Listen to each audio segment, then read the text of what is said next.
Hello and welcome to the midweek edition of Business Live. Coming up, foreign direct investment for first quarter picks up strongly to hit $122 million.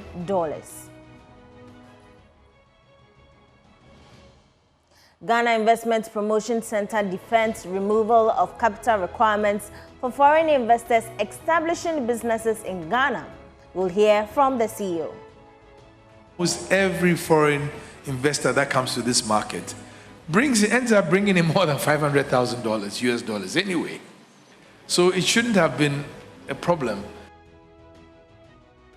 Later on the business van, we tell you how 3 young fabricators seek investments as they create an adjustable barbecue grill machine, the first of their products. These and many more coming your way. You'd like to stay. I am Emma Davis.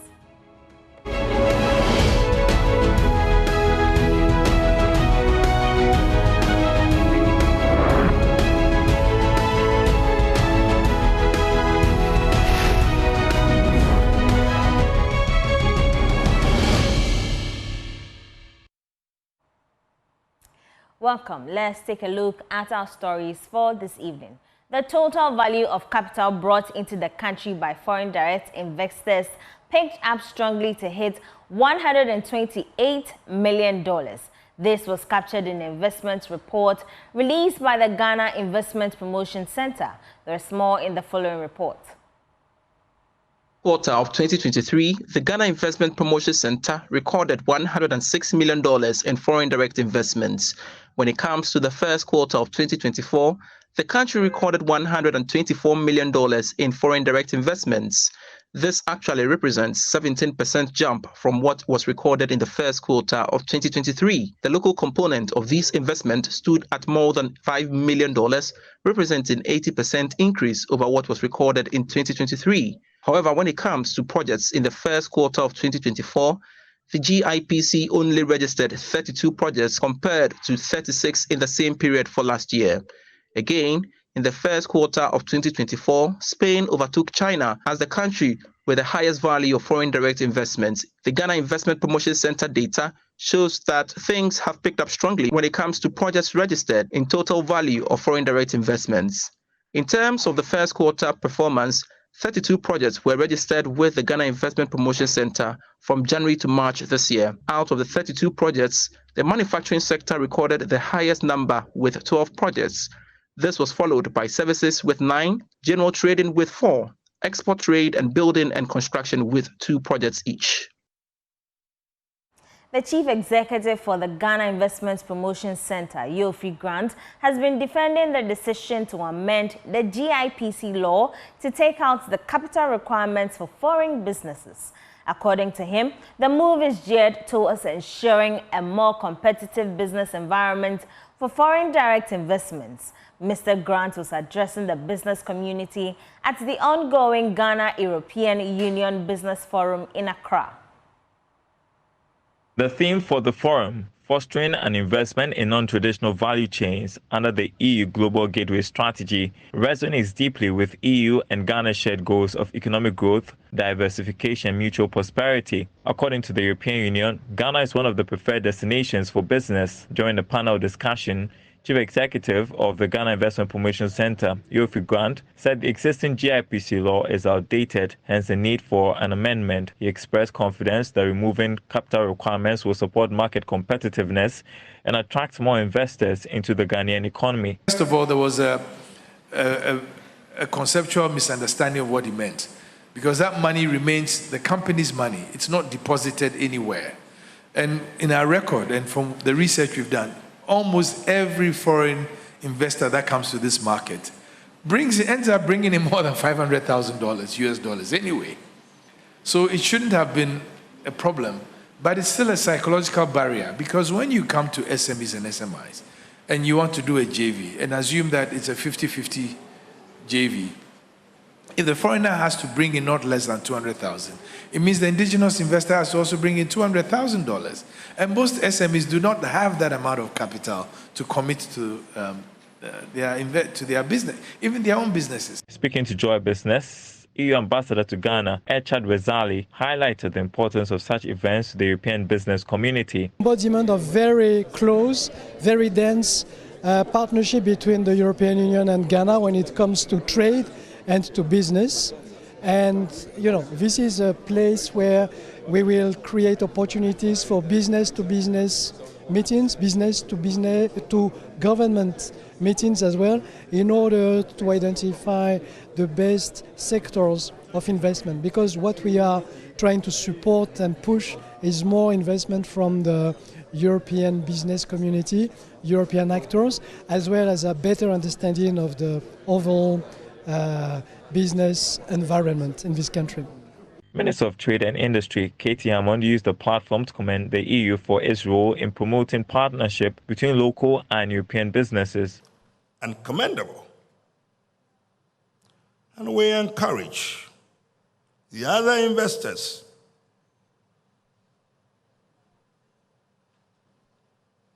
EU or local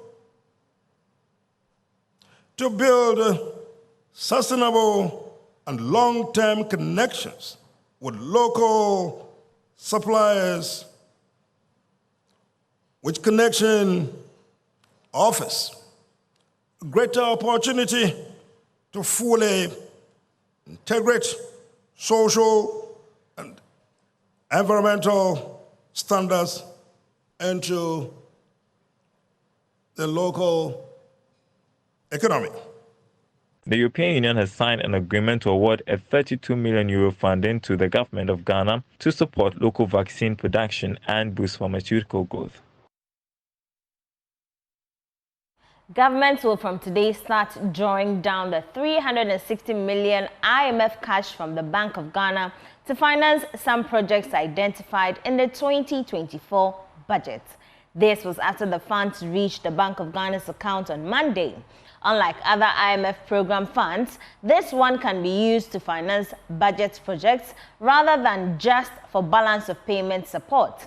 Governments will be making requests for some of these monies to help it provide counterpart funding for some projects that have stalled over the years. But for the Bank of Ghana, it will go a long way to increase its reserves, which is currently more than $6 billion. Bank of Ghana is also taking the dollar and will give the cedi component when the request is made by government. Some have also argued that it could help deal with recent pressure on the cedi.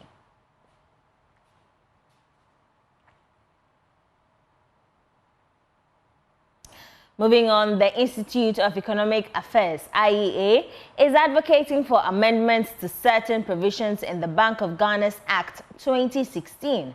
In an interview with Joy Business, senior scholar at IEA, Professor Alexander Bilson Dako, suggested that the tenure of the central bank's governor should be extended beyond the presidential terms to ensure continuity and stability. He argued that allowing the government to dictate the governor's terms and conditions undermines the independence and effectiveness of the regulator.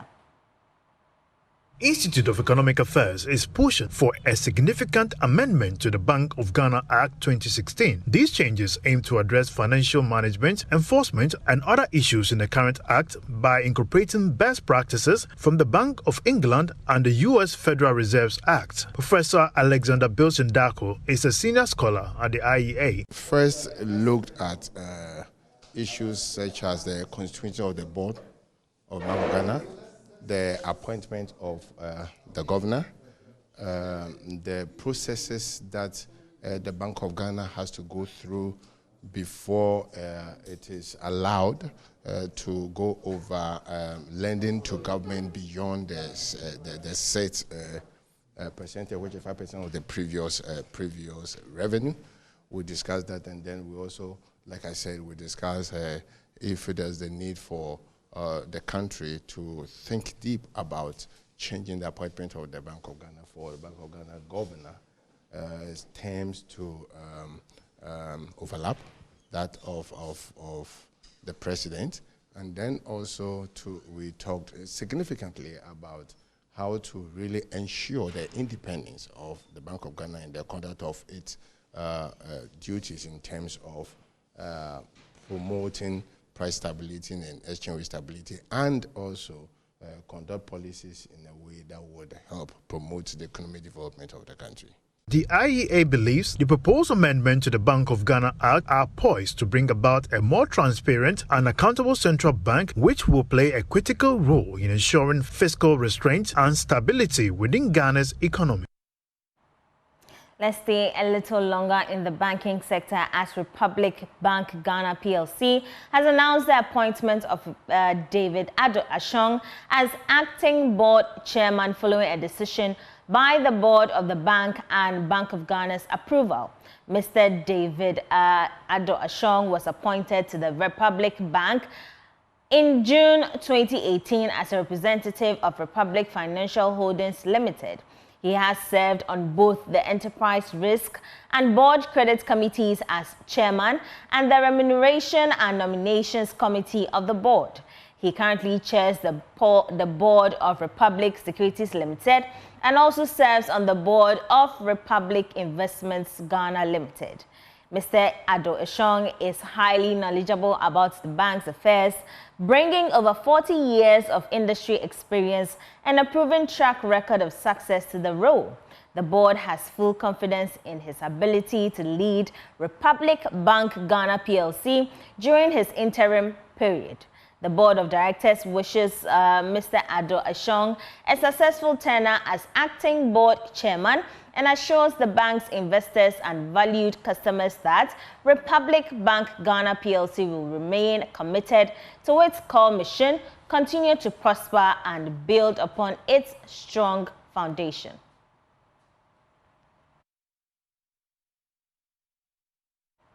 Now, transport fares could be going up in the coming days.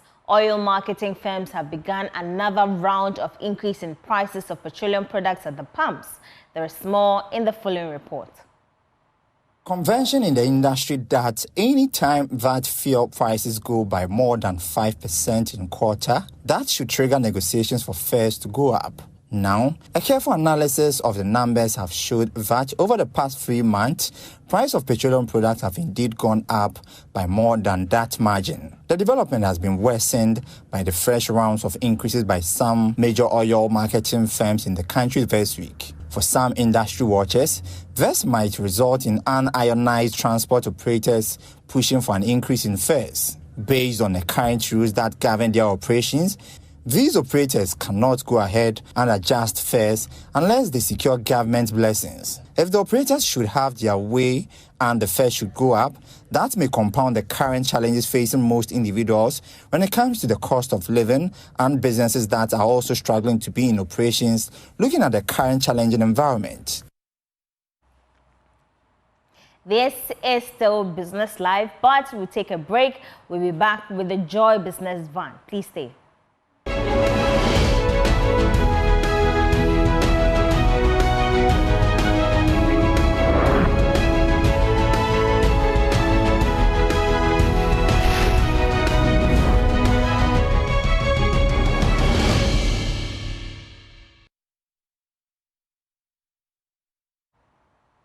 Welcome. Now, it started as an idea for a competition, but now the 3 young fabricators behind JE's design innovations are poised to commercialize their product, an adjustable barbecue grill machine. It's one of the solutions the team has created to make the lives of users easier whilst promoting good health and wellness.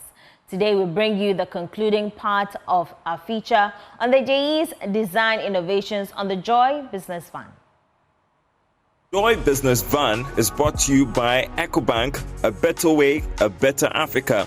MTN, what are we doing today?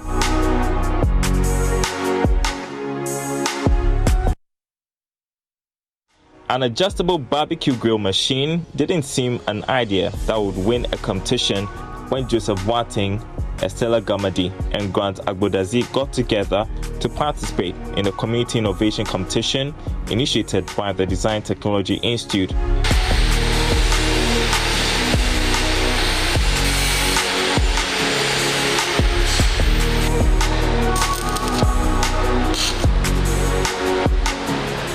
The The idea to make the machine came after a visit to Jamestown here in Accra, where fish smoking is popular. The team explored ways to ease the stress faced by these fish smokers and also promote healthy practices. In a competition of 16 teams, the group made it to the first 3, and that challenged them to step up their game, thinking of ways to improve on the adjustable barbecue grill machine. Team lead Joseph Watting shows us the final work. With this grill, it has a 2 stainless steel mesh where you can be able to keep your fish within this mesh. Then you lock, there's a locker system that we use to lock our mesh. Then from there, you flip it this way so that your fish or your meat doesn't fall into the fire. Then over here also we have the adjustable fire unit down here where you can adjust to minimize the temperature of the fire. So this is how it works. The barbecue grill machine has an ashtray that collects ash from the fire, and the grill machine is also movable. This innovation won Jay's Design Innovations the competition. We did our pitching, and lastly we were waiting for the results to come, and at the end of the day the adjustable barbecue grill machine came out first, and we were really happy about it because that day it was one of the happiest days in my life, because in the beginning of it I didn't expect our idea to get that far. That feat has become a stepping stone for the startup. Now currently we've been able to register our business as a company, that's Jay's Design Innovations. And because we are being trained from a welding and fabrication background, that is the field we want to enter into. And the barbecue is not the only product we want to make. We intend to do all kinds of fabrication, that is metal fabrication. The beginning stages for every startup is not easy. The young fabricators are seeking funding to enable them scale up. Currently, our challenge is to acquire for equipment, seek for a place that we can start operating, and also get people coming in to fabricate or buy from us. You see, we fabricate all kinds of domestic stuff, including gates, balustrades, chairs, furniture, tables, a whole lot, things which are fabricated with metals. So that's what we are actually doing. In the meantime, the team has come up with some marketing strategies. A few that we are doing currently is doing the social media advertising. That is, we'll be able to come up with a flyer, online flyer that we are sending through Instagram, Facebook, and WhatsApp, and other social media, including LinkedIn as well. Then also talking to clients, that is door to door, to tell them that, oh, this is what we do, and if you need of our service, we can be available. So currently this is what we are doing at the moment. The young fabricators took their work back to Jamestown, where they demonstrated how the adjustable barbecue grill machine works. When we took the barbecue grill machine to Jamestown, people at first didn't know the use of it, but when we started grilling, a lot of people came around and they were very excited because it looks different and it's stress relieving. You're not getting your hands burnt. The excitement was very high, and just at the moment we had someone even making an order. That is fulfilling for the group, which is great plans for the future. We intend to be one of the best welding and fabrication company with precision quality in Ghana. So within the next, let's say, 5 years, we are looking up to set up a very huge workshop that contains a lot of workers, including also training young ones who also want to acquire this skill that we also learned.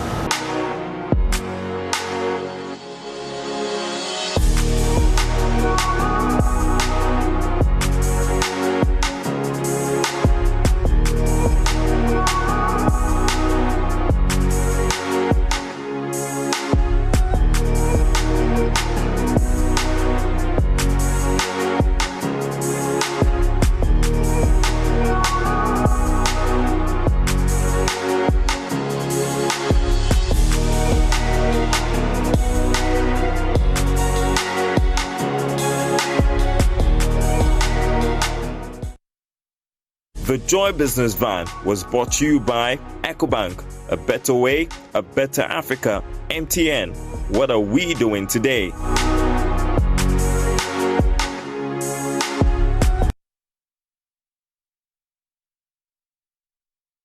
Before we go, Star Assurance Limited has signed a memorandum of understanding with Hope for Little Lives, a non-profit organization dedicated to providing pediatric surgeries to children in underserved communities in Ghana.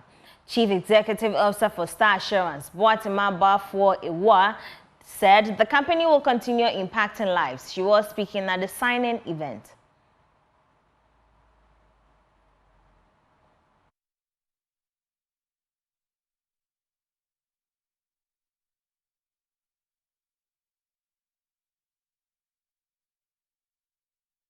Star Assurance pledged a contribution of 5 Ghana cedis for every Star Motor third-party extra policy sold to support Hope for Little Lives. Through this partnership, Star Assurance aims to enhance the health and well-being of vulnerable children by ensuring they receive the critical medical attention they need for a brighter future. Star Assurance and Hope for Little Lives have entered into a partnership. Star Assurance, through our products, the Star Motor Third Party Extra, will be supporting the efforts of Hope for Little Lives and ensuring that there's a smile on the face of every child in underserved communities. Founder and Executive Director of Hope for Little Lives, Dr. Mamiti Chua-Botri, expressed her gratitude for Star Assurance's support. We started with no finances, no help, no support, and I'm so elated today because today Star Assurance has officially come on board to partner with us through the Star Motor Third Party Extra. God, this can only be you. I'm so grateful to you, Star Assurance, to the CEO, Boatima, for supporting our initiative. I want to pledge and tell you that with God being on our side, we are going to go the extra mile. We are going to send hope to children in Ghana. We are going to put smiles to the faces of children in Ghana. I'm excited.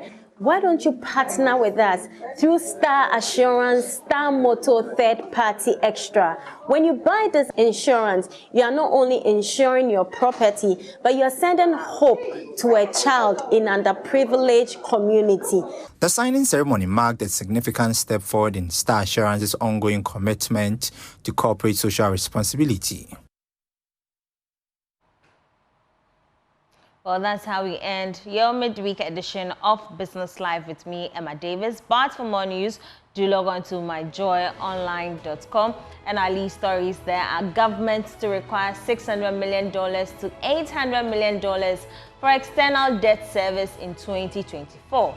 Also, fuel price increase, diesel selling at 14 cedis 92 per Suez, petrol 14 cedis 80 per Suez a litre.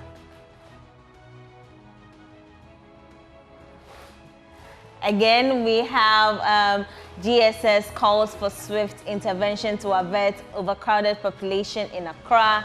And of course, tell Ghanaians why you couldn't account for over $11 billion of remittances to, government.